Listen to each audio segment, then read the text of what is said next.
Oh, so sorry I'm late. Please sit down.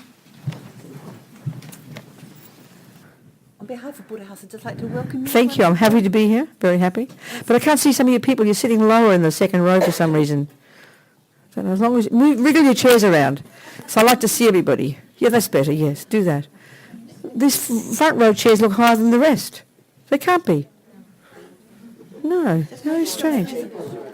Just make yourself. No, if you want to hide from me, that's okay. But I'd rather see you all. Okay. Okay, go on. Go on. Well, I just want to welcome you. I mean, Robina's here many times before, so she's no stranger to us. She's been a nun for many years. Most of her adult life, I'm sure that at some point during her stay in Adelaide, you'll get to hear some of her story. But we share the same spiritual director, Namaste Rinpoche. So she's very dear to me, very dear to all of us. And, you know, she's in the same lineage as us. So yes. Her teaching style is very unique. Those of you who've met that means rude. know that. No, but I'm not, well, really, you know, may come across as rude. She's such a sweet girl. But the soul of kindness as well. And you all get to experience. So Okay. go on, No, you don't go on. That's enough. Go. Goodbye. Sit down. Okay. So I want to start with a little prayer. Just a prayer. It was expressing two thoughts, really.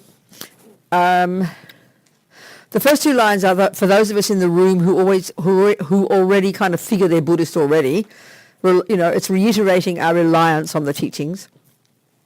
And the second two lines can be for all of us. It's expressing like our purpose. The Tibetans say it's our motivation, stating our motivation. We'll say it's our purpose. What are we doing here? Why are we listening? Why are we here? Well, let's make it say we're going to listen to see if there's some tools we can take from this, you know. Like I say, if this is cooking class, you'd be very disappointed if I just raved on for 2 hours about how nice cakes are without giving you at least some recipes. So the way to listen is to hear this information as recipes, as advice, as techniques, as tools. And you might not like the tools, and that's okay. That's you're the boss, not Buddha. But to hear it as tools, to do what? To develop what for the Buddha is our amazing potential, which we'll describe, you know. For our sake, and then on the other hand, so it can be of benefit to others. We all live in this world together, you know. So thinking like that. Sangye charang choke chognam la jangcho baru dagni kyab suchi dagi chönyen gipe sonam ki drola penche sangye drupha shok sangye charang choke chognam la jangcho baru dagni kyab suchi dagi chönyen gipe sonam ki drola penche sangye drupha shok Sangye charang choke chognam la jangcho baru dagni kyab suchi dagi chönyen gipe sonam ki drola penche sangye drupha shok.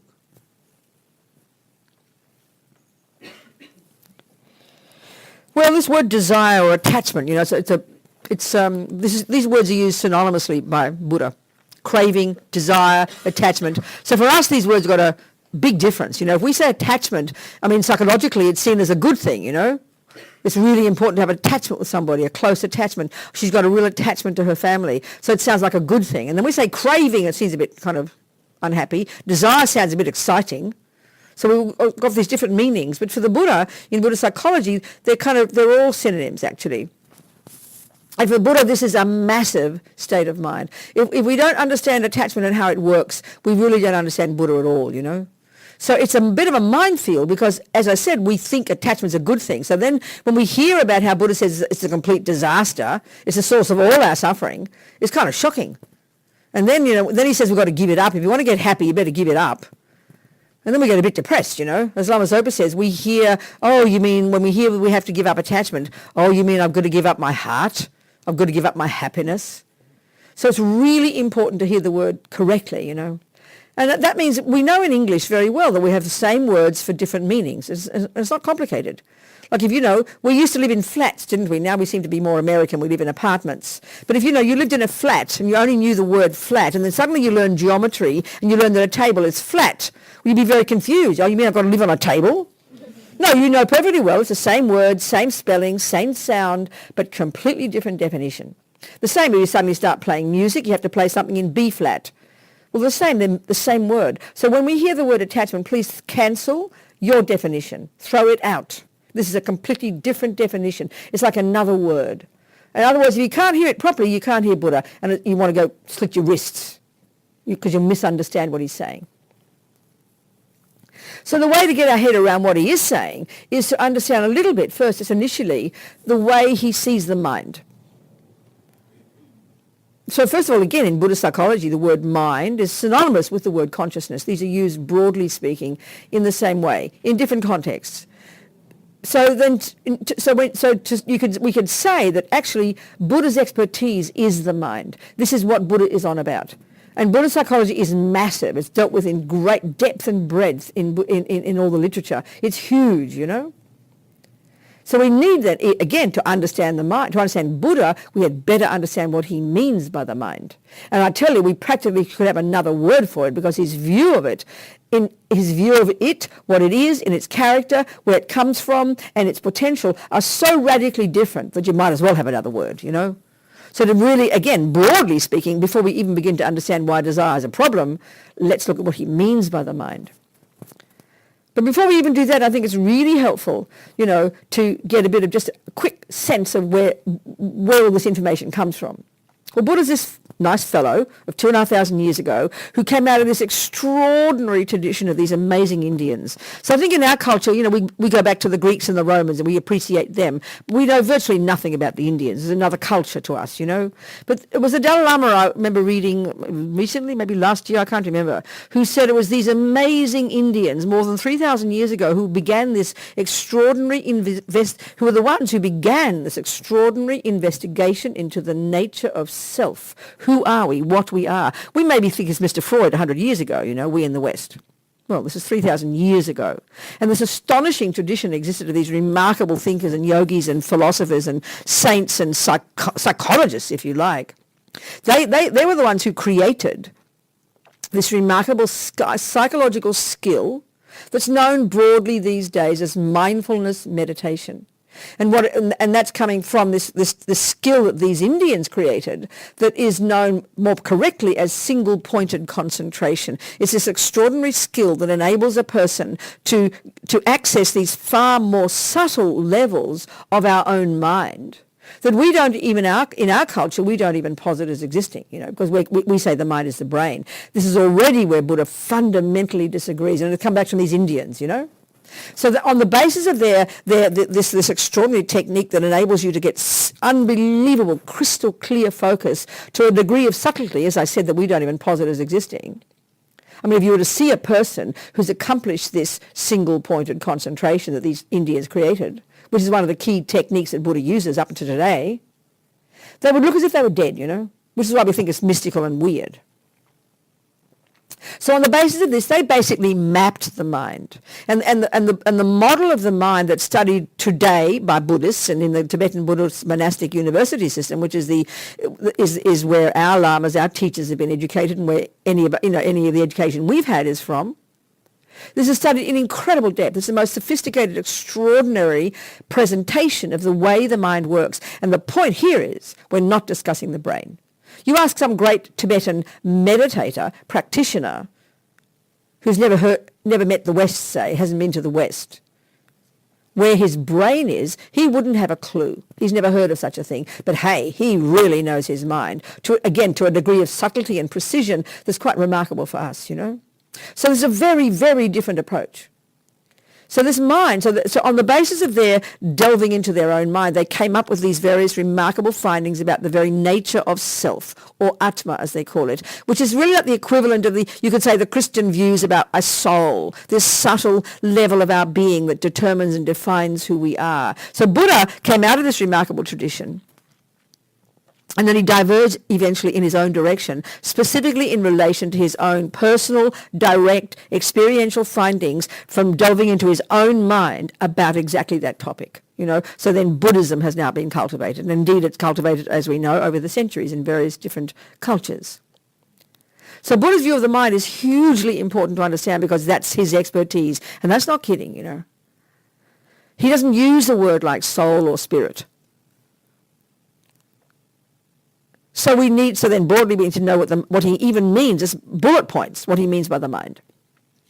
Okay, first one, as I've already indicated, it is not the brain as far as he's concerned. So you don't just go, oh, that's ridiculous, how can he say that? We've just proved it is, But no, he's an interesting person, coming with all his experience. So the first way to hear this, because he's not a creator, you see, Buddha doesn't assert a creator. It's one of the crucial things to understand about Buddhism. He is not a creator and he doesn't assert a creator.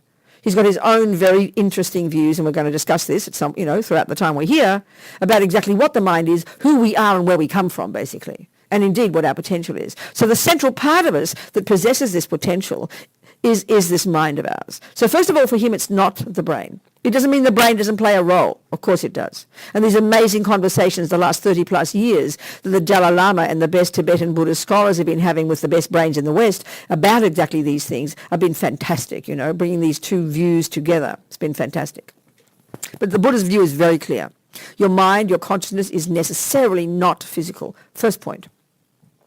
Second one, this is pretty shocking to us because, he disagrees with the creator religion views that we are the product, we're the handiwork of a creator. He disagrees with that completely. And secondly, if you're a materialist, as far as we're concerned, aren't we? We're the handiwork of mummy and daddy. Well, no, he disagrees with that one as well. He says, of course they gave you a body, they gave you brains and all the things that we talk about in the West, no problem. But he says they do not give you your mind, not one atom of your consciousness, your mind. And what does he mean by that? Comes from our parents or a creator. So what's he referring to when he says the word mind? Well, first, all the intellect, thoughts, thoughts, intelligence, feelings, emotions, unconscious, subconscious, this entire spectrum of our inner being. This is mind as far as Buddha is concerned, and it's used in a very subjective way. So all your thoughts and feelings and emotions, unconscious, subconscious, all your tendencies, all your psychosis, all your compassion, all your love, all your kindness, all your being good at football or good at music, all of these are your mental tendencies, your mental states. And so they don't come from mummy and daddy and don't come from a creator. Well, then the obvious next question is, well, where do they come from? Or where do I come from? Well, the simplest way to think about it, using Buddha's view, his own observation,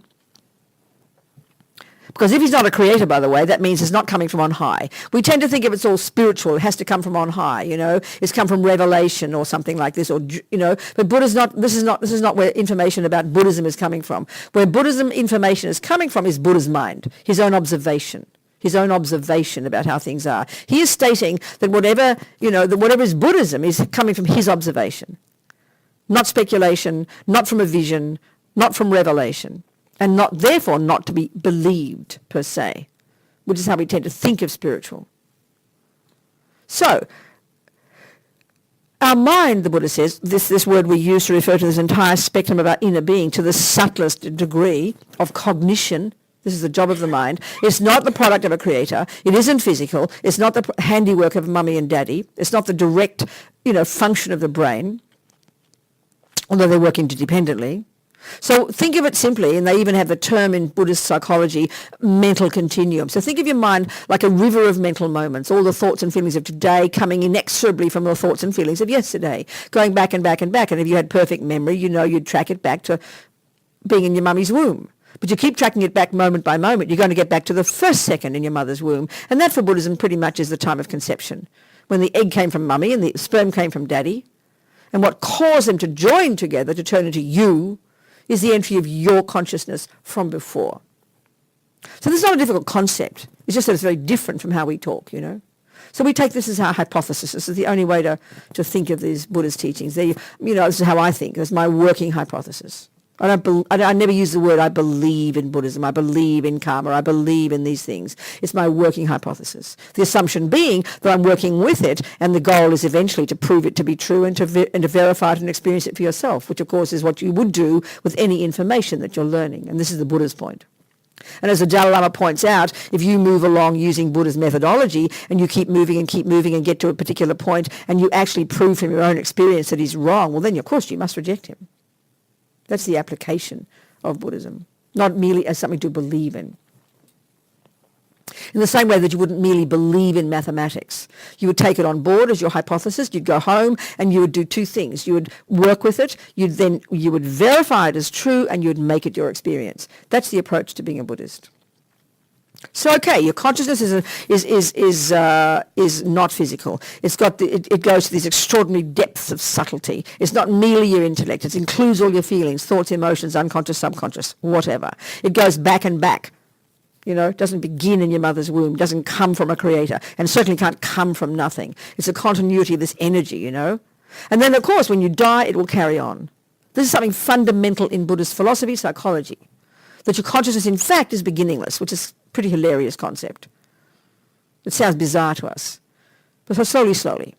So we'll go into this. So the point is here now, okay, so if we want to understand this mind of ours, the crucial thing we have to learn to know why we would even want to use the tools that are called Buddhism, why we even want to engage in being a Buddhist and taking all his methodology, is the crucial point about the mind, which is where he's maybe most radical, is its potential. It's the goal of this stuff.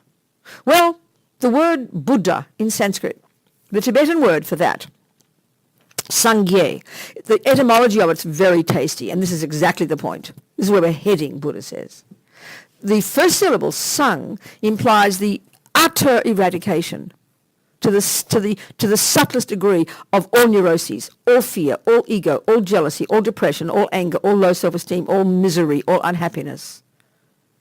For the Buddha, this stuff is adventitious. It means it's not at the core of our being. And this is a massive point in Buddhist psychology. It's a demented thought if you think of the West, our views of the mind. And the second syllable, just as radical, implies the development to perfection, literally, of all the goodness within us, love, compassion, kindness, wisdom, generosity, forgiveness. So, if one of you is a therapist and I come and ask you for methods to be so kind as to give me methods of how to get rid of all ego, all fears, all jealousy, all low self-esteem, all anger, permanently, and develop infinite love and infinite compassion for all beings all the time, permanently, I think you'll be extremely worried about me. Give me many pills to calm me down.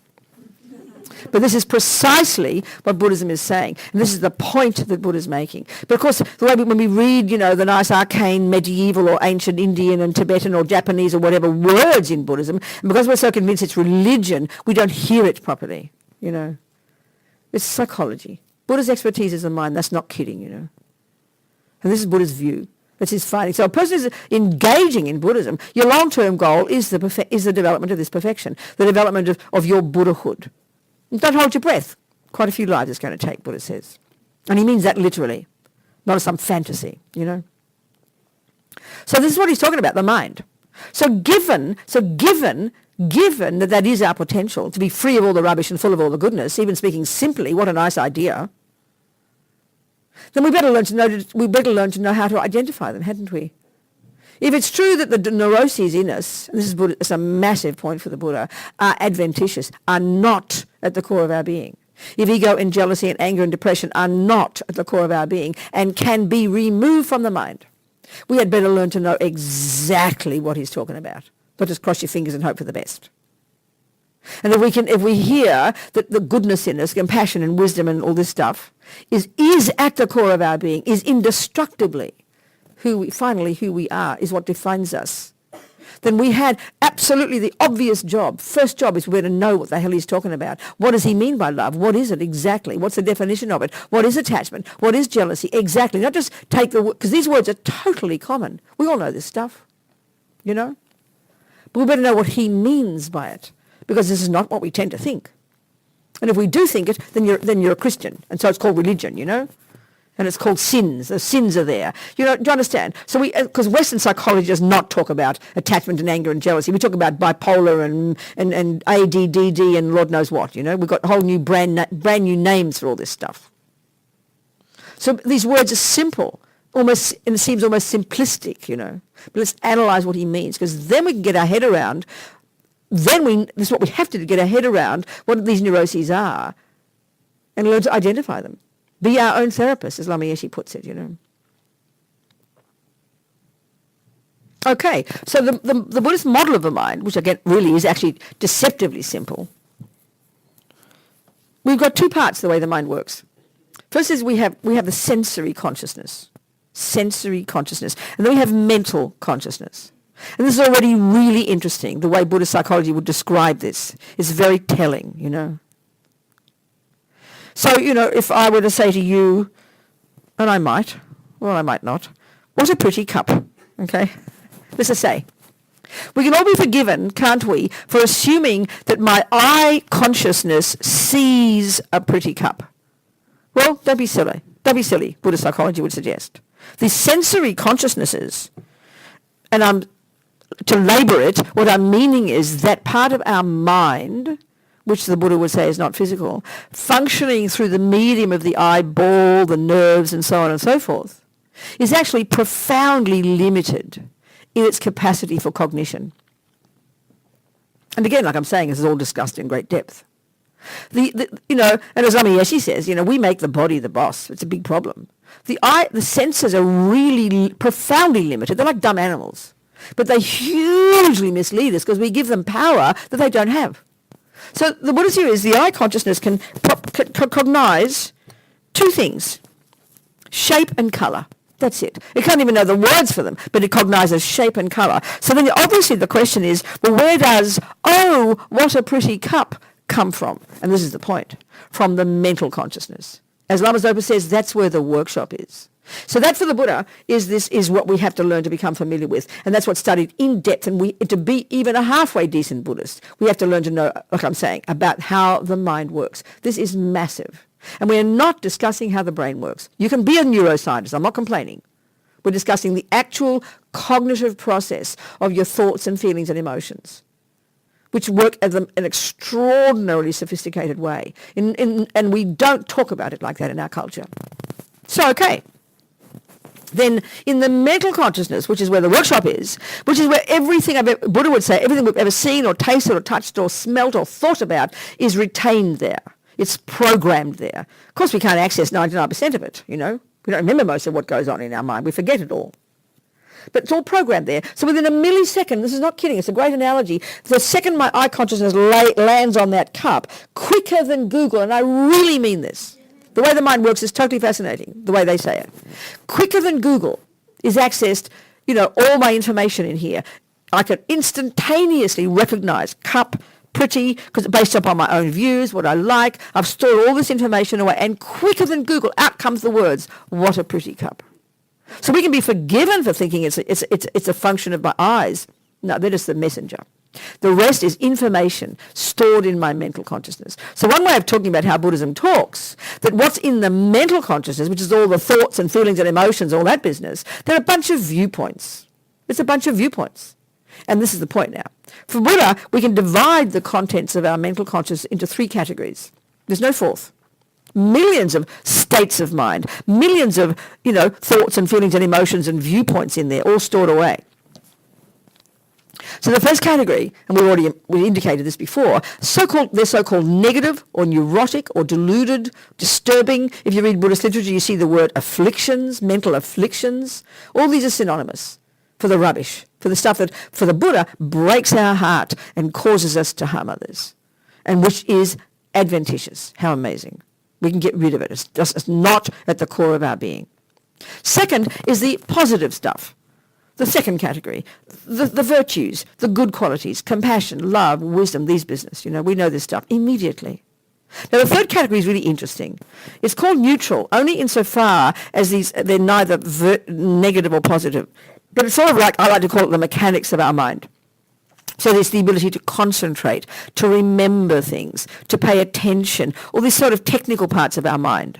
But, so one of those is called mindfulness, which is actually, we think of it in a much more kind of, we put lots of bells and whistles on it these days, but what it's actually referring to is this bare bones capacity to remember what we're doing from moment to moment. And clearly, if you want to do Buddhist techniques of concentration meditation, you need to be able to not forget what you're doing, pretty obviously. But as Lama Zopa likes to point out, thieves need mindfulness. in its nature. In other words, it's not virtuous, but it's necessary, utterly necessary. Whether you're a sniper or a meditator, you need really good concentration. You need really good alertness. You need really good not forgetfulness. So that's, in that sense, they're called neutral.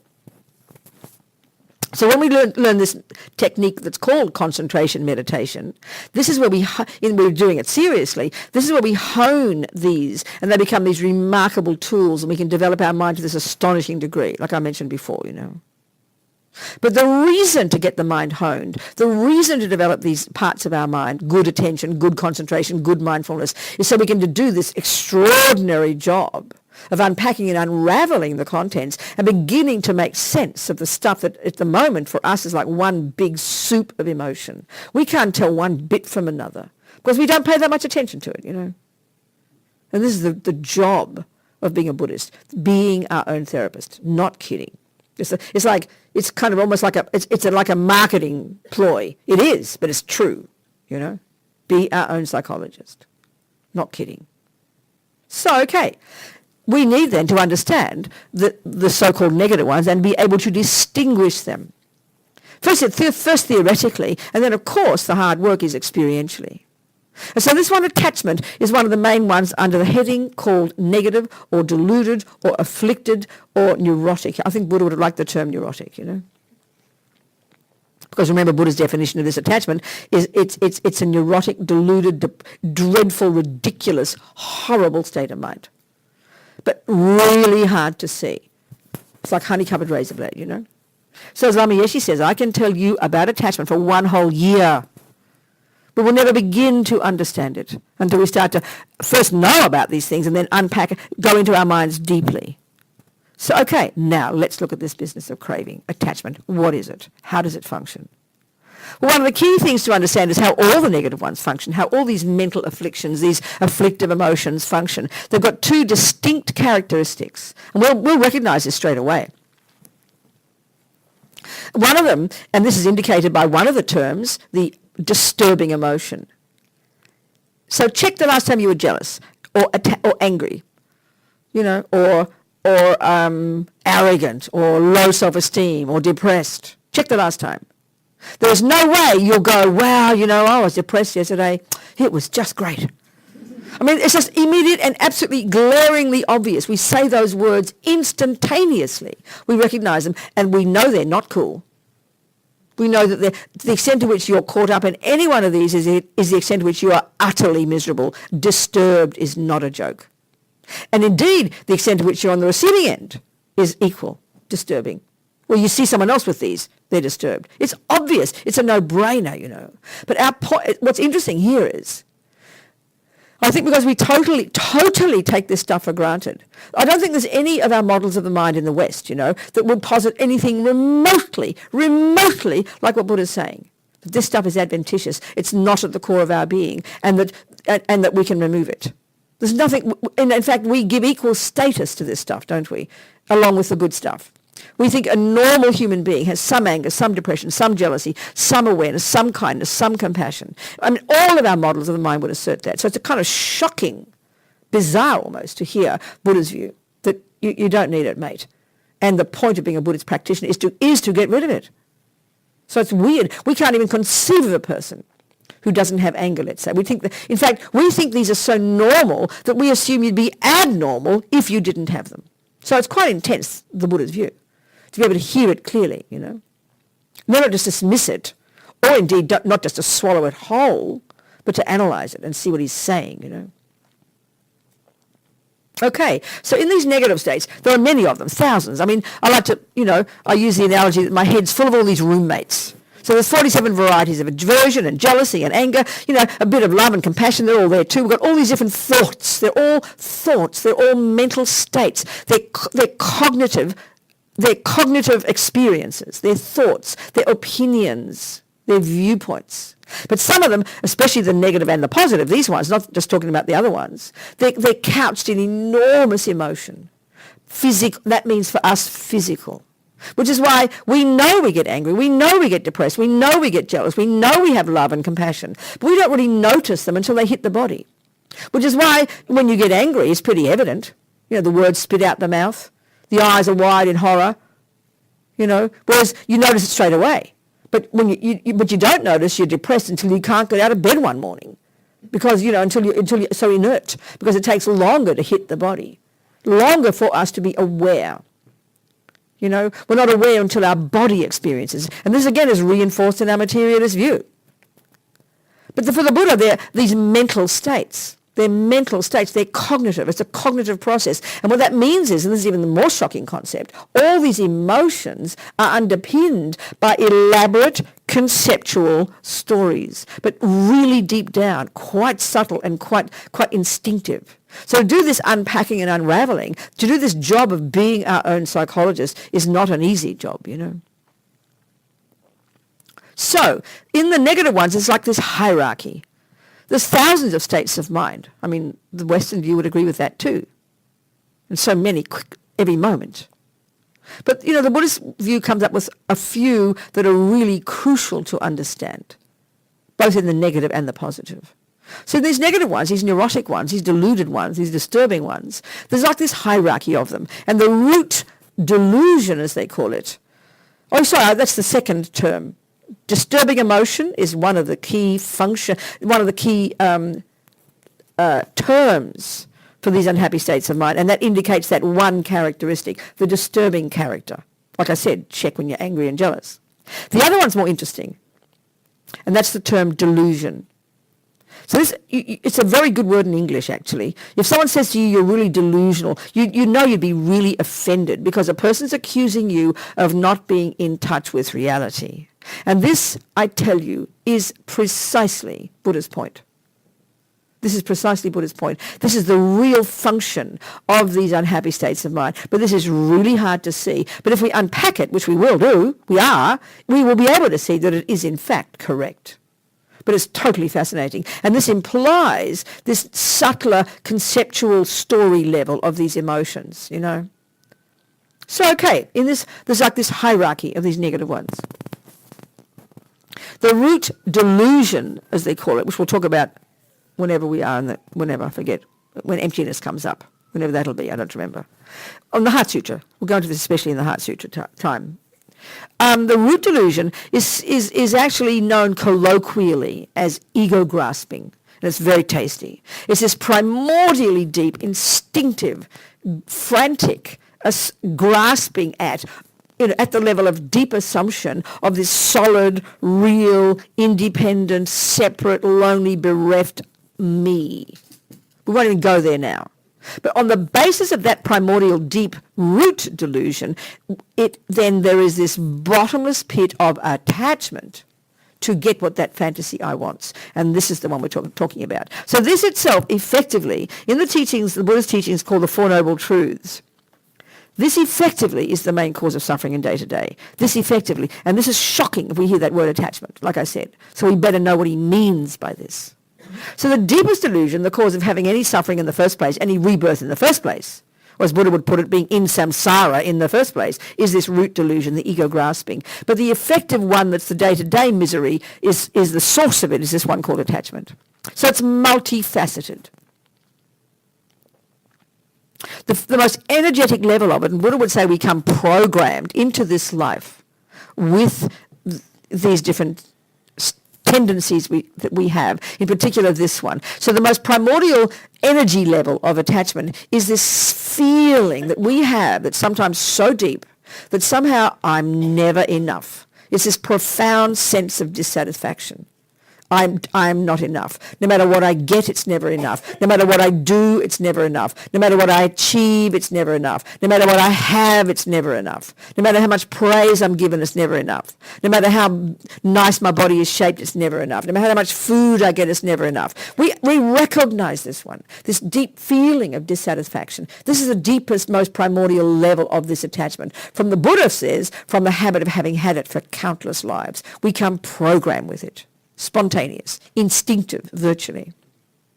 Then on the basis of that primordial level of it, then what is given rise to, naturally, because you feel so separate and bereft and cut off and not enough, then naturally there's this massive craving or attachment or desire, at the most obvious level, of the objects of the senses.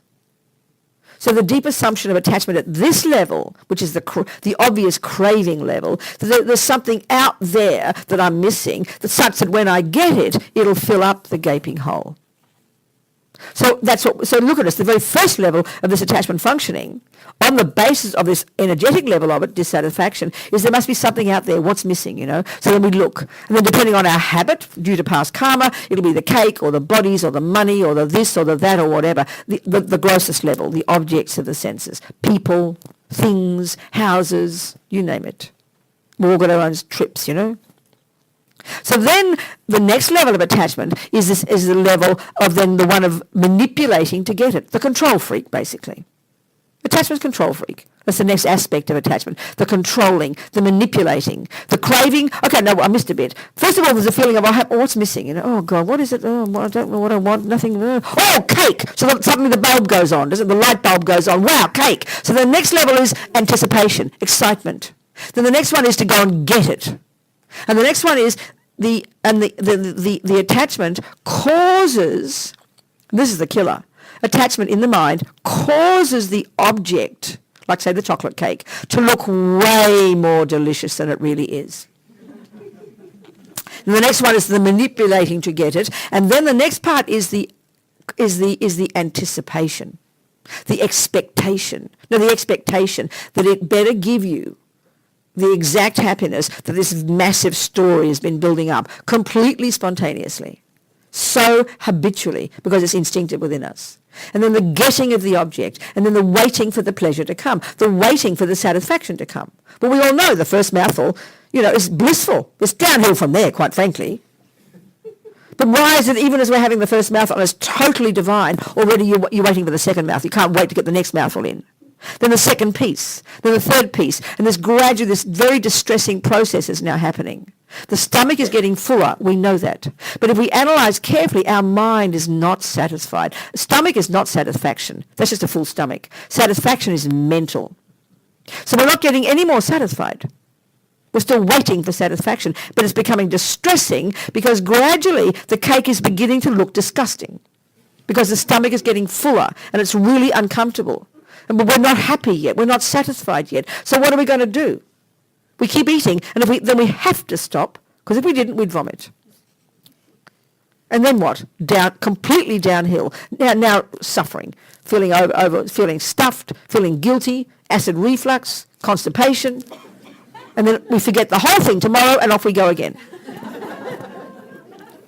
So I think every one of us recognises this process. That's the process of attachment. And it's so instinctive, so primordial, that just to unpack and unravel, to do a serious workshop analysis of the workings of this, we would write pages, Everything I mentioned so far, this is all functions of this attachment. Now, we think it's normal, don't we? There's nobody who doesn't have this experience to one degree or another. And it's in relation to people, things, houses, relationships, jobs, everything. The feeling of missing something, the looking for something, the finding of it, the over-exaggerating of it, the controlling to get it, the expectation of it, and then often the bitter, terrible disappointment. Why? Because attachment is a liar. And that's the part that's so hard to see. It's so beyond tricky, so instinctive, so primordial, but unbelievably tricky. So to do the analysis of it, it's not a joke to say to be your own therapist. It literally is enormous. And don't hold your breath before you get rid of it. It's going to be a long time before we're rid of it. But it's the becoming familiar with it and finding methods to learn to understand it and unpack it, It's massive. So then the response. So this attachment, another way of putting it is what it is this frantic craving. It's like a motor that propels us throughout the day. It's like a frantic, desperate craving to get what I want every second. Basically, it's utterly, completely, neurotically self-centered. It's depressing to hear that. But it's like frantic to get what I want every millisecond. Another way to put it is that attachment can only bear the good things. It's a complete junkie that can only stand the good things. So it's huge. In other words, why we can recognize all these things, but if it's really running the show, if it's the source of our suffering, I mean, how come we can't see, Because everything I've sort of said so far is what we think is the cause of happiness. The anticipating, the getting, the blah, blah, blah, all that, So how is it suffering? Why is it suffering? Well, first of all, bare bones, it's a liar, and that's really hard to see. That's how it's delusional. It grotesquely over-exaggerates. And it's a story we've had for so long. But the other thing, the killer, to really understand, is that we see it as this craving, this constant frantic junkie to get what I want every second, that it's necessarily I-based, self-centered. When we really can put it into stark focus, when we realize that the response when attachment doesn't get what it wants, which is 1,000 times a day, is aversion. So the bare bones state of mind of attachment is, you're attracted to something. Oh, that's delicious, and you go towards it. The bare bones energy of aversion is, oh no, that's ugly. So the gross expression of aversion is called anger. The internalized expression of aversion is called depression. So we've got to get to the cognitive state of both attachment and aversion. And these are like this completely linked pair. Aversion is the response when attachment doesn't get what it wants, and that's 1,000 times a day. Now we have polite words for it, for aversion. Annoyed, irritated, upset, frustrated. They're all variations of aversion. They're variations of thwarted attachment. So it's like this motor running us. It's not just, I think I'd like chocolate cake. 1 minute, attachment pops up. It's just there all the time, driving us. It's like a motor that drives us, literally. Even a function of attachment is this overexcited energy in the mind, never stopping thinking, never stopping thinking, never stopping thinking, So it goes to the subtlest of levels. And it's driving us to get what we want every minute. And it can only bear the nice things. It can only bear the nice things. So where it becomes a minefield is, and this is why it's hard for us to see, is because this is the point. We can access our good qualities. We've got love and kindness and honesty and morality. How come we're sitting in this room as opposed to the gun club? Because we're looking into the meaning of life and wondering what we can do to make ourselves become better people. How amazing. So because we can access our good qualities, ironically, that makes it harder to identify the attachment. If you were to see a person who's mainly got attachment and not much access to their good qualities, you'd recognize it immediately. A totally neurotic, self-centered person. Either totally greedy, manipulative, brutally controlling, absolutely self-centered. And we know people like this. Forget about ourselves.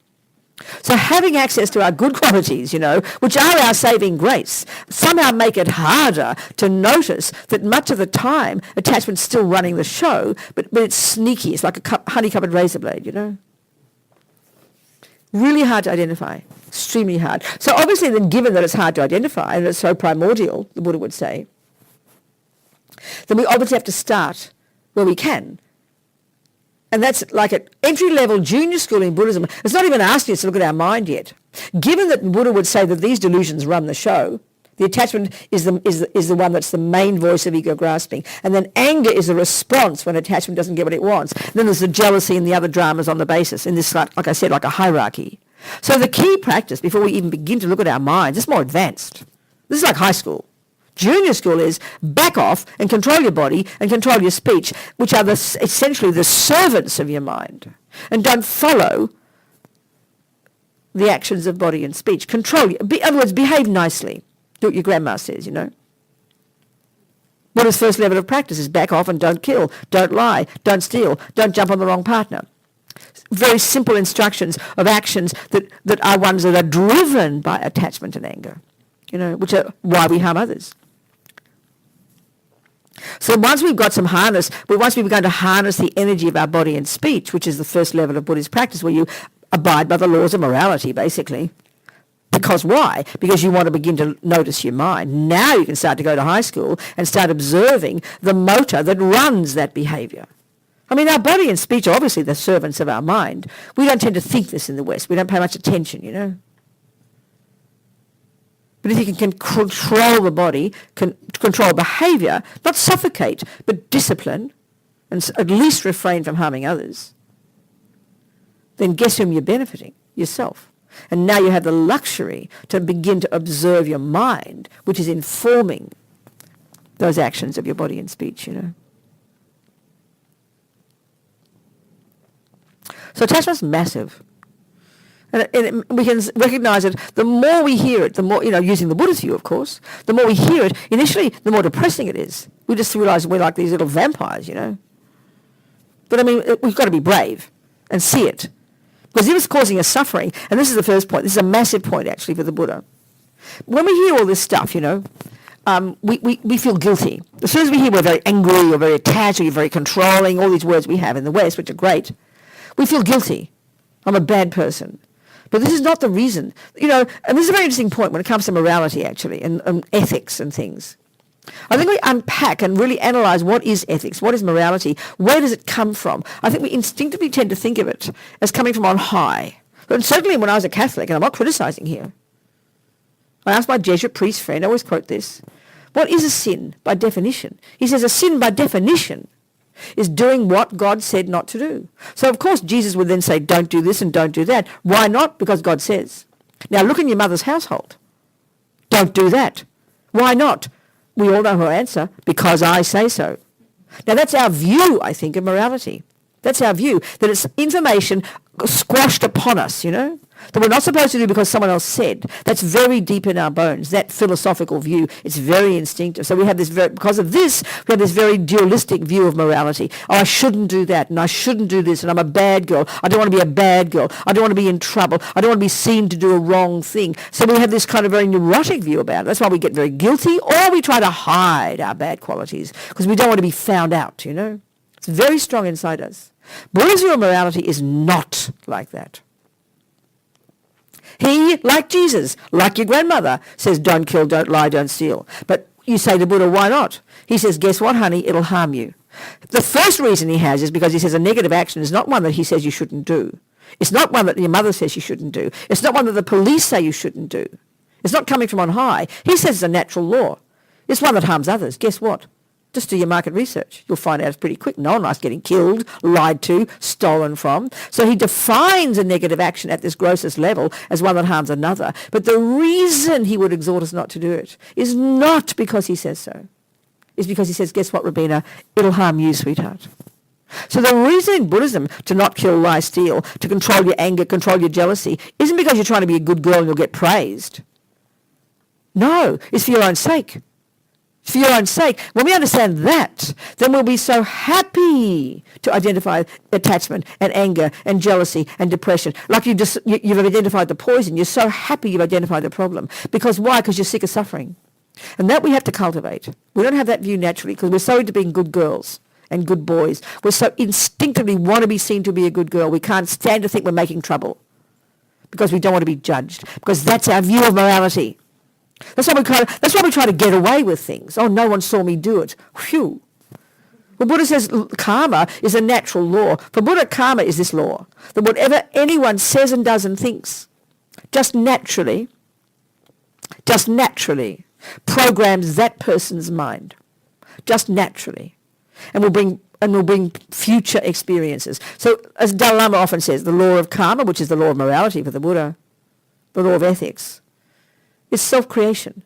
And the Buddha's key point is that whatever we say, do, think, whatever goes on in our mind is necessarily each millisecond programming our own person. We are moulding our own mind into whatever shape we're doing, you know. This is a huge point when we to try and understand Buddhism. Because for the Buddha there's no creator, there's no rewarder, there's no punisher. So therefore there's no concept of punishment and reward. There's no concept of being seen to be a good girl, being seen to be a bad girl. Not like that. That takes a while because that's our view, instinctively, in our bones, you know. We assume that. That's why we get guilty. That's why we blame people.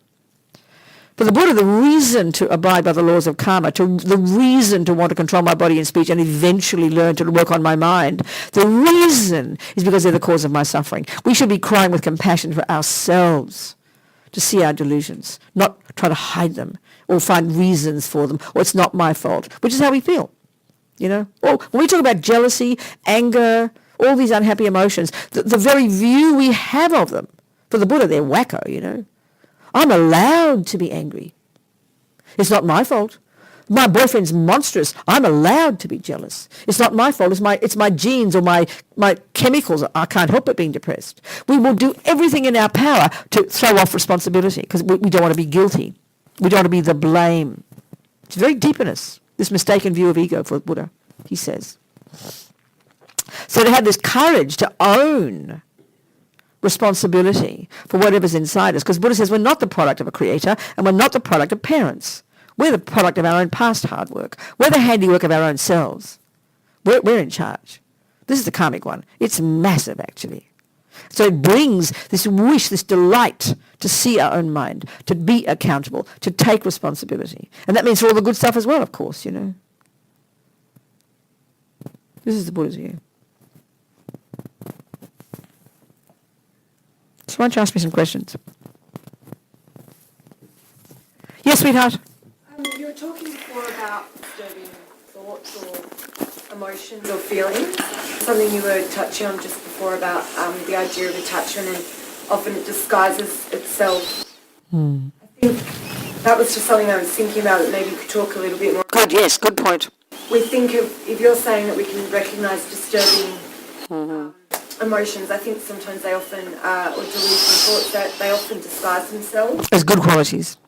Yeah, exactly. I think an attachment in particular. So listen, it's a really good point.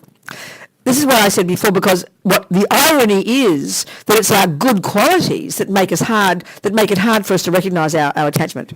So let me give you an example. Let's say you've got an alcoholic brother.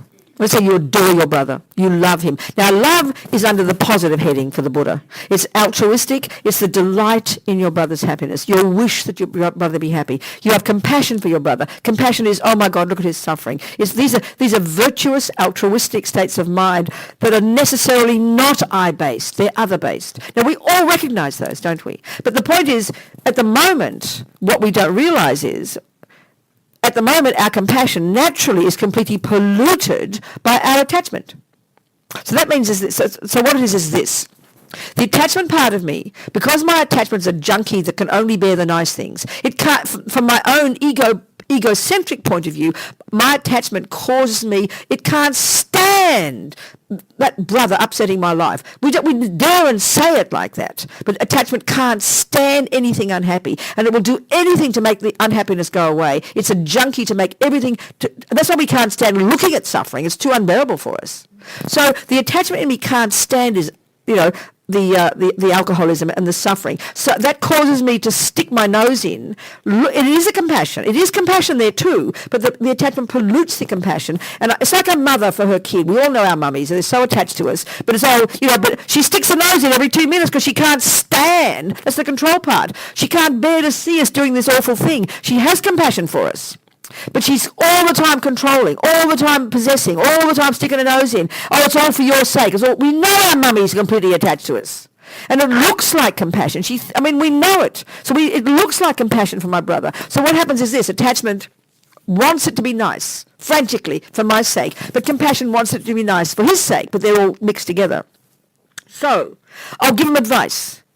And I'll talk about him, but the attachment in me is agitated. I'll talk about him behind his back. I'll only remember him as an alcoholic brother. Every time I see him, I'll see the alcoholic brother. So I keep pushing and manipulating to make him better. And then he doesn't get better. I'll get fed up with him and give him up, But if I didn't, so try and imagine how I'd be if I didn't have attachment, or even to some extent, or not so much. I'd be more spacious. I'd observe my brother more clearly. And because I don't have so much attachment, which causes me to have a fantasy picture of him, I'd see him as he is. I'd be more respectful. And if he doesn't want to take my advice, if he wants to take my advice, I'm delighted for him. If he doesn't, I'll be sad for him, but I'll give him the respect of making his own decisions. I'll love him for who he is and mind my own business and not get disturbed by it. So attachment is very disturbed, and so then it doesn't like the aversion that arises when attachment doesn't get what it wants. So it's aversion and irritation and annoyance and upset and stress and despair that comes when I see my alcoholic brother. That's my part of it. But it's hard to see it when I am a kind person, when I do have compassion.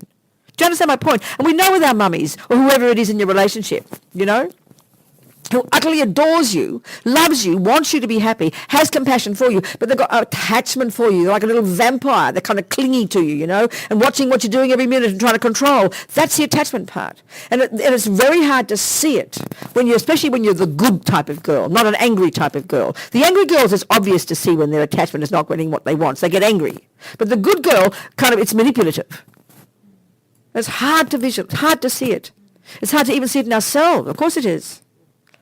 So we often think, in relationships, you suffer in a relationship. That's what happens when you love somebody. No, you don't suffer for loving somebody. That's absurd. You suffer because you've got attachment, which means expectations, which means an exaggerated, especially the boyfriend, the totally absurd, exaggerated picture of what you think his role is, this expectation that he'd better make me happy, this view of him, this idealized story that blinds you from seeing him as he is.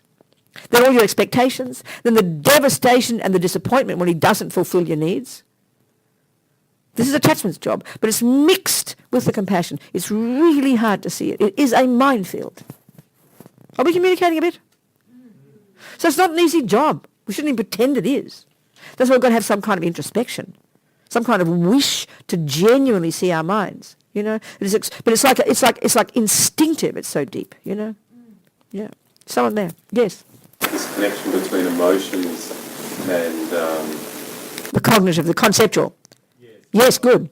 For example, perhaps, I don't know about compassion, but let's say with empathy, becoming very emotional. Yes. When others are suffering. Absolutely. Is there some sort of attachment going on? Absolutely. It's the same thing. And it seems, to talk about it in this clinical kind of way, it seems almost cruel for us in the West, But we need to be able to have that self-awareness. That, you see, real compassion, the way Buddha talks about compassion, the way when you think about the Dalai Lama, he says about lovely compassion. But the point about compassion in the Buddhist view, if you really got it at a deeper level from much practice, it's for everybody who is suffering, including the wicked people. Because the first work in Buddhism, there's this nice analogy that a bird needs two wings, okay? And what we're discussing here is the wisdom wing, all the nuts and bolts of what your mind is, how it works, the laws of karma, which we haven't gone into yet, knowing yourself really well, beginning to unpack and unravel yourself, putting yourself together, seeing yourself. This then brings stability and discipline and clarity. And then because these delusions are kind of make up ridiculous stories, you're lessening those stories. And then gradually that means you're more content, you're more stable, you're less neurotic, and you can see others more clearly. And then you realize that we're all in the same boat. We are all causing our own suffering, But right now, our compassion is only for a very limited group, for innocent victims, mostly babies and animals, comes down to it just about, and for some groups of people who are suffering at the hands of others, when we see the suffering world, So then, when we have so much, what we call empathy, when we feel their suffering, and this, I'm not putting us down for this, it's driven so much, it's polluted so much by our own neediness. And we can't bear this. Why we can't bear the suffering is only because of attachment. If we've got compassion, which is with less attachment, we become incredibly courageous in the face of compassion, in the face of suffering, and won't give up. That's the Bodhisattva one. They talk about Bodhisattvas being courageous, that no matter how much they're suffering, they never give up. They're not afraid of it. They're unafraid. They're able to see it for what it is. They know why it's happening, and they have incredible courage. Whereas when we've got attachment, literally we sometimes go mad when too much suffering comes because of our attachment, because it can't stand it.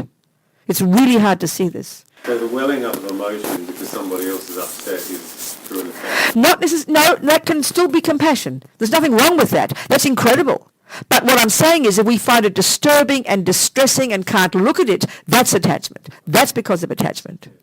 Nothing wrong with... they have this story of some bodhisattva who was in his cave meditating, and he was called Always Crying One. Whenever he thought about somebody, he burst into tears. Now, that's compassion, but it brings strength and courage when it's underpinned not by attachment, but by wisdom and the wish to never give up. That's very, very different. Do you see? So it's quite intense. And that means the greatest bodhisattvas have even more compassion for the wackos, for the terrorists, for the pedophiles, which is shocking for us. Because we can see when we're bodhisattvas, we can see that they're harming themselves, not just now, but over countless lives, and your heart breaks. It's a bit like a mother for her junkie kid. Everybody else can't stand him. He's a pain in the bum, you know. But she can see he's harming himself. And that's the basis, the real basis of compassion is that we can see that others are harming themselves. Whereas attachment just sees it as a reflection of my needs, you know. It's quite hard, quite subtle. And we shouldn't be putting ourselves down for it. I mean, it's pretty primordial. And it's way to go before we get rid of it. And that's why it's crucial to develop this clarity first by studying Buddhist model of the mind. It's so distinct. That's what you should be asking this Geshe. Where's Gabe? Where's Judy? This is what you should be asking him to teach. The mind, in depth, low rig, looking into these states, studying and squeezing our brains, learning about the negative, the positive, and the technical, not just wanting gooey teachings, but really understanding deeply the way the mind works. What are the delusions? What are the virtues? That's the teachings we need most. And you can discuss it and go into it in depth, you know. That's what really gives energy. Then we've got a basis, we're beginning to get concentration, and then we have the basis for identifying our own rubbish when we hear it. Do you understand? And this is exactly because you've got this new teacher coming, haven't you? And he's qualified to do this stuff. That's the point. That's how you use his energy. Do you understand? Who else? Yeah. Just wondering how you can practice detachment without it turning into gratitude. So it's interesting, you said detachment. I never used that word yet, have I? But you've said it. So tell me what you mean. That's really good. Tell me how you got to that one. Because detachment, I guess, how do you withdraw from attachment? So give an example of a type of experience. Give an example. So this is from my life. My son, who's 10. Okay, I see. I get you. Okay. I'm very worried about. Of course you are. Yes.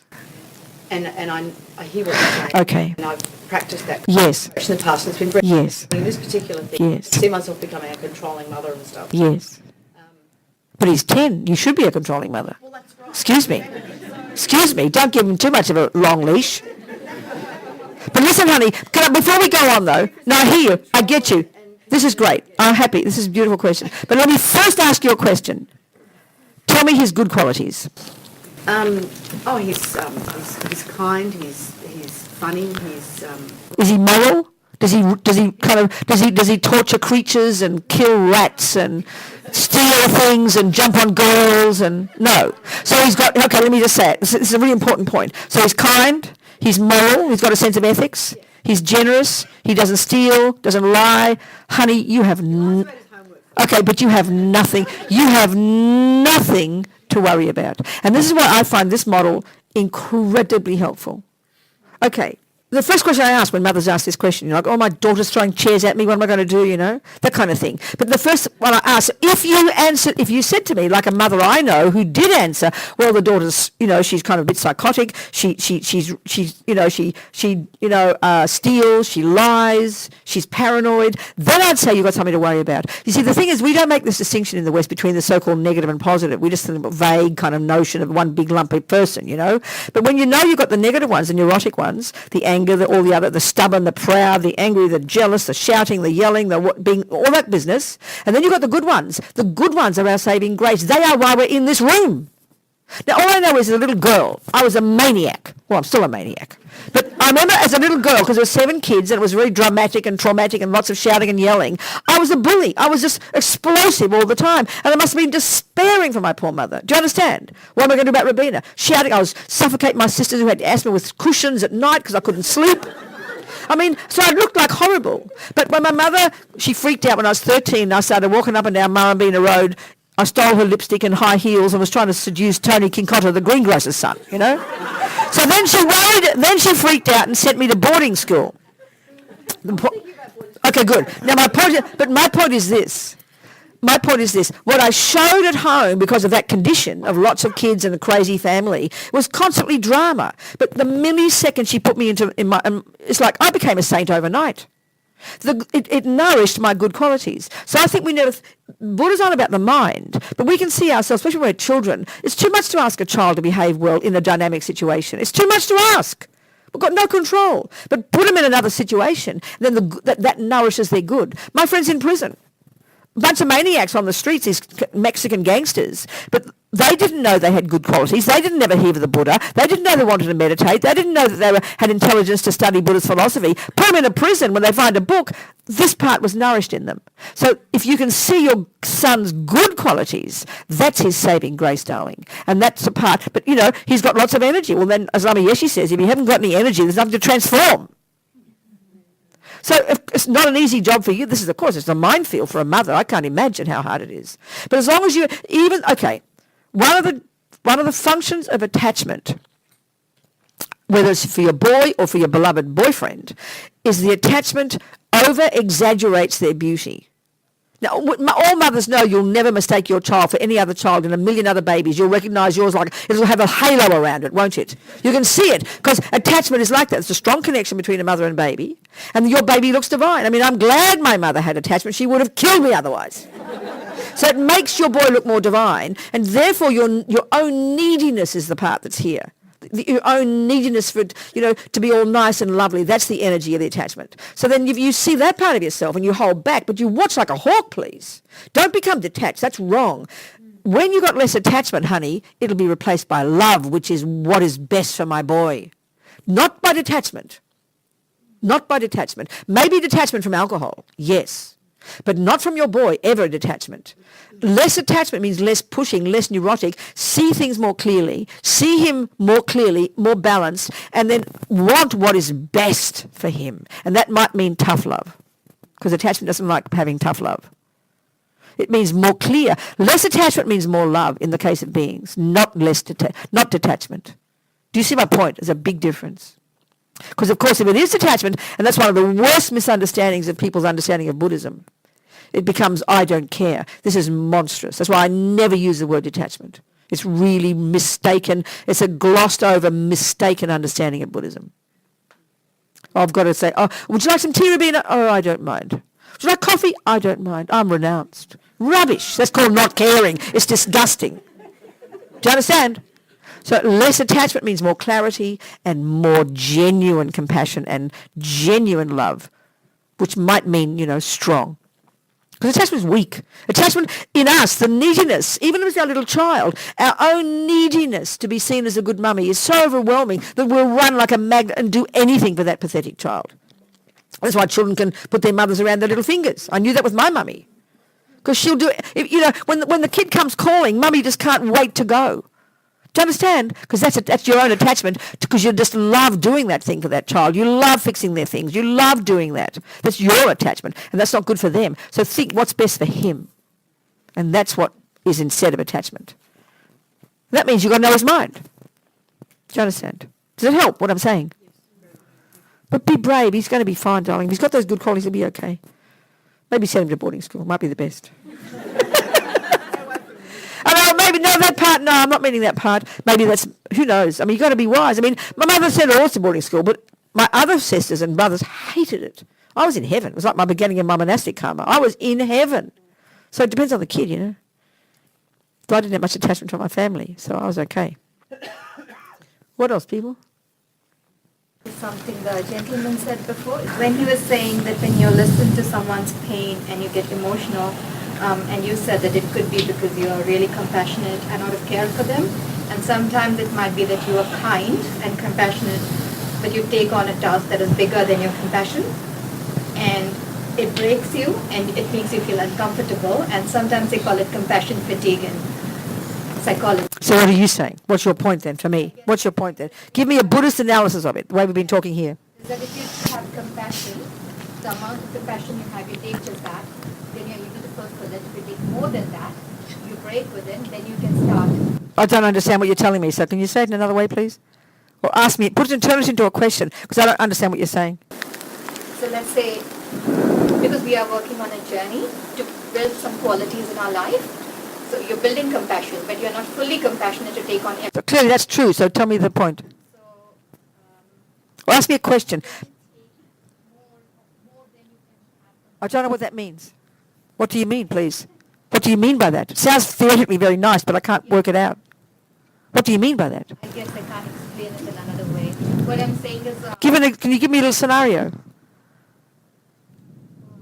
It sounds like lovely theory, but I can't see it experientially. I'm sorry. I can't think of a scenario. I You guess can't. something like mathematics, it doesn't work out. Uh-huh. Let's say your compassion is at 10, but somebody else's problem is I can't talk this way. I guess it's too much on my mind. So if it's a good point for you and if he got something from it and everybody else did, I'm very happy. Thank you. Thank you. Maybe I have to think about what you said. Thank you so much. No, don't be sorry, darling. Thank you so much. Who else? What else? Yes. I struggle a bit with compassion. Yes, good. And I don't have any problem in the way that I interpret it. Tell me about compassion for you then. How would you define it? What do you think? Pain. What do you mean, darling? Pain. Your pain? My pain. For what though? When I feel something from my child, something that happened a long time ago in his life with a disability, and that I see it, I still can't come to terms with the pain, his pain, but obviously I'm feeling too. Is that? So, okay, so let me have to. Can I ask you questions about it? Can we go into it? This doesn't sound like it's working so well. It sounds like it's. Oh, there it is. Thank you. There you go. Okay, so you mean your child's got a disability? Yes. So you said I can't what? Understand it. So you mean you don't know why he's got this disability?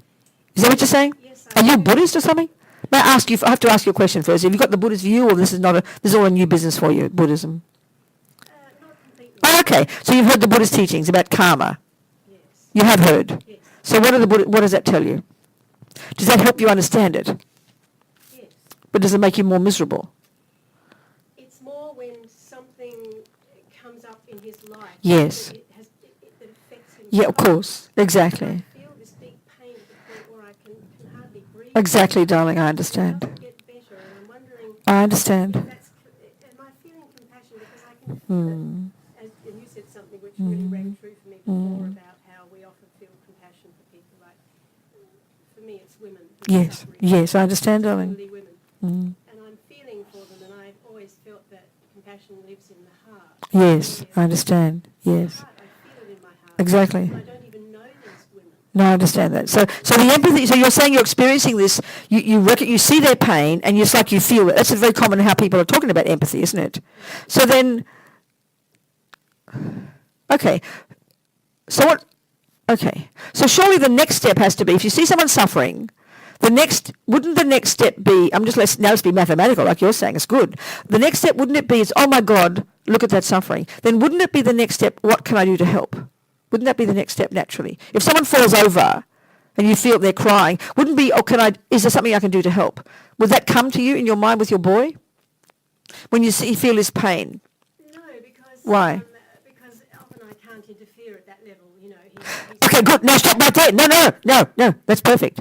You do say, what can I do? And then you say, nothing, because it's not my business. Then, now this is the point I'm getting at. Then that's where you have to learn to accept. And then almost like for me, sometimes our compassion can be almost insulting people. Oh, those poor alcoholic brother, I can't believe his suffering. It's just too much. I can't bear it. Excuse me, it's kind of rude. He's got good qualities too. Your boy, this is, whatever reason, whether you have the view of karma or that God created him, I don't care. But this is his life, his challenge, his life. Don't insult his mind by having this empathy for him when actually that's his learning. That's his learning. So that I think is the point about compassion, when our own attachment is involved and all we see is the suffering. But it's his learning. So honour his learning, delight in his progress, delight in the effort he has to make to learn to deal with this difficult situation. Delight in it, not feel sorry for him. That's rude. In a way, that's where I think attachment kicks in. You're defining him too much as a disabled person. That's insulting him. And when Do you hear me? yes, I do. Can you recognise that? And that's exactly what I have done. Good. But I'm wondering why it is that when it hits me. So that's because you've got some compassion. Don't go on about it. You're lucky you got a good heart. I'm very happy for you. But don't make it maudlin. That's what happens with people like you who are sentimental and cry when you see suffering. It's wonderful, but it becomes maudlin. No, just be strong with it. Can I help him? No, and then delight that is effort, and be sad if he can't fix it, but be there like a rock for him, and delight, and don't just stop seeing him stop seeing your disabled son. Don't be rude to him. He's not disabled. He's a beautiful human being with his own challenges. Join the universe here. That's a really important point. Instead of seeing my alcoholic brother all the time, oh, my poor alcoholic brother. I know myself when I was a kid and very angry and like a little bully, right? It was true, I was. But when people would look at me, oh, poor Robina, she's so angry. I want to punch them in their nose. Back off. And there's other qualities in here. Can't you see them? It's rude. We're all very rude to each other. And that's what attachment does. We have a certain picture and then we plonk it on that person. Oh, my alcoholic brother. Oh, my disabled child. It's rude. Do you see my point? We don't therefore see this is his life. Whatever reason you think he's got this life, this is who he is. This is who he is. This is his life and therefore his way to grow as a human being. Is that compassion? What I'm feeling? It's wisdom, honey. No, is that compassion what I'm feeling? God, Almighty, you're obsessed with what you're thinking all the time. You haven't heard a word I said. You're talking about your own feelings. I have. Whew. When you talked about compassion earlier, I was thinking... Listen to me, honey. I said it's compassion mixed with attachment. Mixed with your own expectations, mixed with your own fears, mixed with your own attachment. That's what drags us down. If you call it, the fact that you call it pain is a really good sign that that's your attachment. I'm not being rude about you, just brave enough to give an example. If it's real compassion, it would not be dragging you down. That's my point, darling. And it's hard to see it in us. So don't doubt his compassion, but look at the stuff that's dragging it down and blinding you from seeing other things, perhaps, and being confident and delighting in your alcoholic brother's efforts. Like, you understand. I'm sure you understand.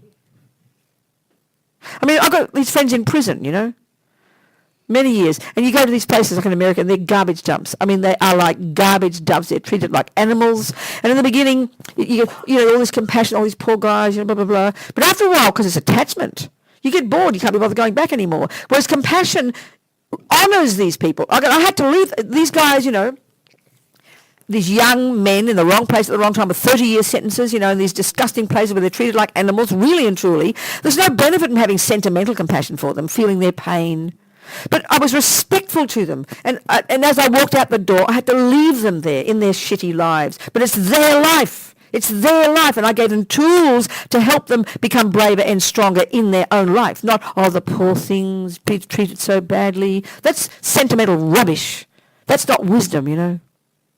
I mean, one of my friends, there's a very funny story, actually. One guy, Richie, was a Mexican. He is a Mexican. He was a gangster. And he'd met one of my friends, and he wrote letters and he used to tell me how angry he was. So anyway, I met him one day. It was between glass. There's me on the phone and him covered in his tattoos, because they all have their tattoos, these Mexican gangsters. And I said, how's your anger, Richie? And he kind of blushed under his tattoos. And he said, oh, Ben, I have to confess, I had a fight with my cellie this morning, his cellmate, and I put his head down the toilet. And then he said, but Robina, I took it out again. Now, nobody would see a Buddhist practitioner there. He's killed 3 people. He's got a life sentence, a maniac gangster. He's a wacko guy, you know. But I had such respect and joy for him. He didn't kill a 4th person, you know. So I rejoiced in this practitioner. Doesn't fit the picture. So when whoever it is, your alcoholic brother collapses on the ground yet again from his stupidity from the 4th glass of whiskey, but he didn't have 6. Rejoice and delight and see his potential and be happy for him. And then when you talk to your alcoholic brother, don't talk to his alcoholism. Oh, the poor thing. Talk to his kindness. That's all there. The part that you knew before he was an alcoholic, it's still there. Talk to that part of him. Talk to your beautiful... I mean, you understand what I'm saying. And mothers can certainly see that part of their boys, you know. Because attachment sees this picture, and we plonk it on the person, and then we think that's the whole person. It's insulting. It's insulting. You kind of seeing what I'm saying? So we've got to imbue our compassion with rock-like wisdom. Compassion is rock-like, not weak. When it's weak, it's because of our attachment. That's guaranteed. Do you understand, darling? Yes? Just to elaborate on that, bringing to mind the concepts of relationship. And I think a lot of people probably experience in relationship, you kind of come together, you come apart, constant kind of learning and non-attachment. Well, let's hope it's learning. 99% of people don't learn, so you're very lucky if you see it as learning, honey. That's advanced. Go on, then. But how do you differentiate between having self-compassion enough self-compassion to realise when somebody needs to, when you need to distance yourself to protect yourself Yes. and your journey. Experiencing have less attachment because you recognise it's their journey, you know they're learning something, so you actually see what they're learning and what's really good for them. Uh-huh. So at what point is it kind of, when do you need to pull away to, I guess. Okay. This not. See if this is helpful. If we take this, I said it before, this analogy that a bird needs two wings. Wisdom, which is exactly what we're discussing here. Lessening attachment, lessening neurosis, lessening fears, lessening jealousy, growing our clarity, growing our own contentment and self-respect. That's the wisdom wing. Then there's on the basis of this, then we have the compassion wing, which is what's benefit for others. So one way of saying it is this. You say to yourself, is my being in this relationship helping me do the wisdom wing? Is it helping me become less neurotic, less attached, less jealous, more brave, more clear, more wise? Is it really helping me become a better person? Is it really whether it's a boyfriend or a job, I don't care. If the answer is yes, then go for it, honey. What if it is in the sense that it's difficult, so it's showing you your attachment, it's showing you all of your... Yes, sure, that means it's good for you. So where's the dilemma then? Well, I guess at what point is it going too far? What do you mean but it can't never be too far? So what do you mean by too far? Well, I guess the more allowance of that, the more difficult a relationship is, step into things like abuse and that sort of... Okay, now you didn't say that before. No, well, I mean... So say that now, please tell me. Yeah, So you mean another person is so you okay, good, so good point. Okay, good point. Now, depends on who you are. My friends in prison don't have a luxury of a choice. They're in a cell with a wacko. They either fight and kill each other or they practice the wisdom wing. Are you seeing what I'm saying? They don't have the luxury of choosing. We have the luxury. How incredible. How incredible. So if you are seeing the learning for you is fantastic, but this other person is not doing their, and you feel there's no longer any benefit, then say, bye, honey, I'm leaving. Very simple. The job of being on the wisdom wing isn't to be tortured every day. It depends, So so a friend of mine, this is another example, she's older and she's got an alcoholic husband. He's a quiet drunk. He drinks himself to oblivion every night, 7 days a week, and has for years. Years ago, she decided she had to make a choice. She must have asked him to stop being an alcoholic, and at some point when your husband doesn't become, you get resentful and talk about him behind his back and moan and complain about an alcoholic husband. But at some point she decided what's beneficial. She clearly had the ability to deal with it, but is it beneficial for him? And she decided it was, and for the whole family. So she's a happy person. She has her own life. She does her own retreat. She goes here. She goes there. She loves him for who he is, and she doesn't try to change him. But he's not affecting her because she's changed. But if a person's in that relationship and they're neurotic and they're demanding and they're abusing, excuse me, mate, would you stop abusing? And if they do, aren't you lucky? If they don't, say bye. So simple, dear. We're not trying to prove. We're trying to prove to be good girls, Some jobs, let's say the job is horrible, the boss is really monstrous, but you just don't have another job right now. There is no choice. That's like being in prison. Then you really practice hard, and that means stop feeling like a victim, be brave, be strong, be clear, and even then that's what makes their stuff like water off a duck's back. Then you become immune to it. But if you can't be immune to it, get the hell out. Listen, 40% of all women on earth, who get murdered, who murders them, don't you? I'm not against men. It's the bloke in the same bed because we're so idiotic. We can't see past our own noses. We have zero self-respect and we sit there until we get bloody murdered because we're all so stupid, which is attachment, So get the hell out. It's just nonsense. What are you trying to prove? We've got this big thing. I'm sorry, it's from our Christian upbringing, which is nothing wrong, but we've got this thing that's wrong to break up a relationship. Run as far as you bloody can, dear. If you can't see that's any useful to you, No, Christian, come on. And if there's still a relationship between the two of you, you'll find out later and you'll go back again. Don't worry about it. Do you understand? What else, people? Something else? Enough food for thought? Yes? It's a minefield, is all I can say. This is not an easy job, So to summarise, the starting point, junior school, entry level is back off and control your body. and control your speech. Now, for most of us, we're not probably running around raping too many people or killing too many people. Probably not. Or stealing, for that matter. But look at our speech. This is a piece of advice now to help for everybody. This is amazing, actually. We don't even think speech is a problem. You don't get arrested for speech. You get arrested for, taking $5, but not for shouting at a person for half an hour, Do you understand? Because speech is not so big deal. We don't think it's a big deal. But speech is unbelievable. Speech, the harm that speech can do is unbelievable. But the point is this. First, so the Buddha says he's got 4 in the beginning. Don't lie. Don't say words that confuse people. That's really intense. Don't use harsh speech. Don't rabbit on about nothing. Just like blur, Whoever, you don't care whether they want to hear it or not. This is one of our worst ones. But the worst one, I think, is talking bad things about people behind their backs. Now, there's 2 things here. They're called negative actions because they harm others.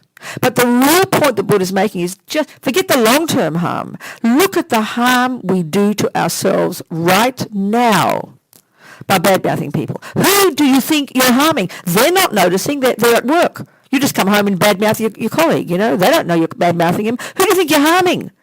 Like, if you've got anger and attachment, which is what informs our speech, then all you're doing is stirring up your own anger, stirring up your own distress, stirring up your paranoia, stirring up your self-pity, stirring up your attachment by going blur out the mouth. So actually controlling the mouth is an unbelievable practice.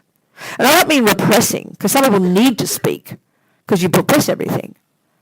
But not doing the damage, and therefore naturally it'll be easy for you to start to see the mind, which is what is informing that speech. And our trouble is because we don't pay attention to what's in our mind until it's out of the mouth. We almost can't hear what we're thinking until it's out of the mouth, which is why we need therapists. We have not been taught to be our own therapists. I'm not being rude. We've got to go speak to somebody so they can be a sounding board so I can hear myself. In our family, as I said, very volatile. We all, grew up and went away, and then we go back at Christmas and we'd fight again. Then you make up again because we're harmonious. But at some point, the last 20-something years, I'd say, since we all got old, there's this unspoken agreement now between us, or 7 of us. We do not criticize each other behind our backs, and we do not talk about things we don't agree with when we're together, because we're all very different people. I can't tell you, even when we have some problems, it's still there's a harmony there and a genuine respect for each other and a sweetness that wasn't there when we were younger because we always having to heal the wounds, It's incredible because we're controlling our speech. And they're not Buddhists, they're not Christians or anything, they're just good people, Speech is huge. And also because we'll all believe anything anyone tells us. It's the worst damage to do, Go blah. Unless there's a reason to talk, which sometimes there really, really is, then we trust the conversation to sort something out, And so if we do need to talk to hear what I have to say, please choose the right person. Don't just vomit on anybody. Go have a therapist or a person you really trust with your words. Then it's fantastic to talk, but the reason to talk is to sort out what we're thinking, not just to reinforce our own rubbish.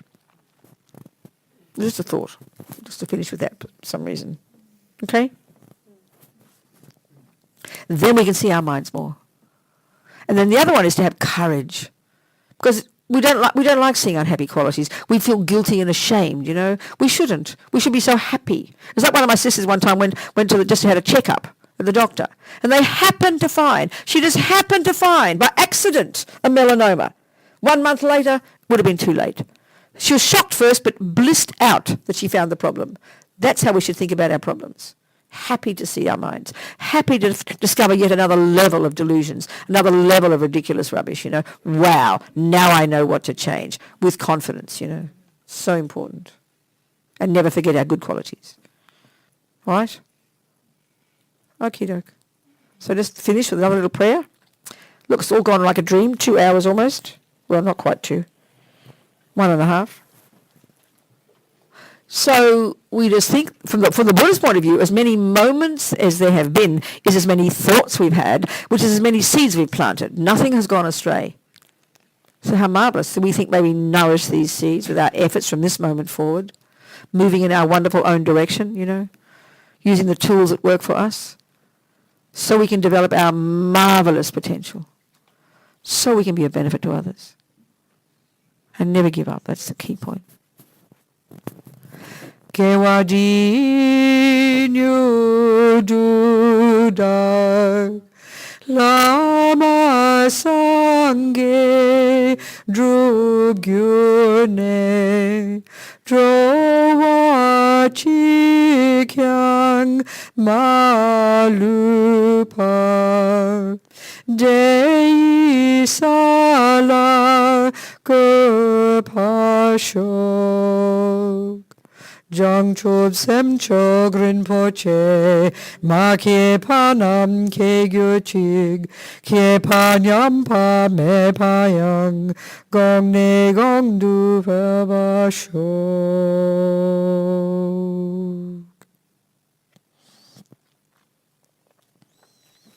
Thank you. See you all soon.